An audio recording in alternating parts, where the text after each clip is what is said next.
1 মিনিটে নাকি কিচ্ছু করা যায় না। আজকে তো আমি অনেক কিছু করে এসেছি। চলেন তাহলে দেখে নেই 1 মিনিটে কি করলাম। ঝটপট রেডি হয়ে নিলাম। তারপর কি, এই তো লিফটে উঠে গেছি। বাবা, ব্যাগটা তো শার্টের সাথে পুরোপুরি ম্যাচ হয়ে গেছে, দারুণ লাগছে কিন্তু। লিফট থেকে সোজা বের হয়ে একটা ধামরা মার্কা অটো নিয়ে নিলাম, যেটা অটো আর সিএনজিকেও ফেল করে ফেলবে, এত বড়। পুরোপুরি ঠাডা ভাঙ্গা রোদের মধ্যে চলে গেলাম নিউ মার্কেটে। খুবই ছোট্ট একটা কাজ ছিল, আমার কাজ শেষও হয়ে গেছে।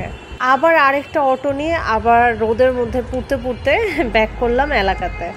নিউ মার্কেটে গেলে এত তাড়াতাড়ি কিন্তু ফেরা হয় না, শপিং করি অথবা ঘোরাঘুরি। আজকে কেন জানি কোনো কিছু পছন্দ হচ্ছিল না, শরীরটাও সায় দিচ্ছিল না। চলে এলাম আগোড়াতে। পছন্দের হলুদ তরমুজ দেখে সাথে নিয়ে নিলাম। হরেক রকম মাছ সুন্দর করে সাজানো হচ্ছে।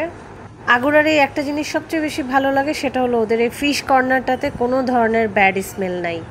মাছ দেখা শেষ হয়ে গেছে, এবার চললেন দেখে নেই সেই ভাইরাল আঙ্গুর। সেই জাম্বু গ্রিন রঙের আঙ্গুর, যেটা এখন আগুরাতেও পাওয়া যাচ্ছে। আমি সেদিন নিয়েছিলাম নিউ মার্কেট থেকে। পিপাসা মেটাতে নিয়ে নিলাম গ্যান্ডারির জুস। খেতে চলে এলাম 1 মিনিটে বাসায়।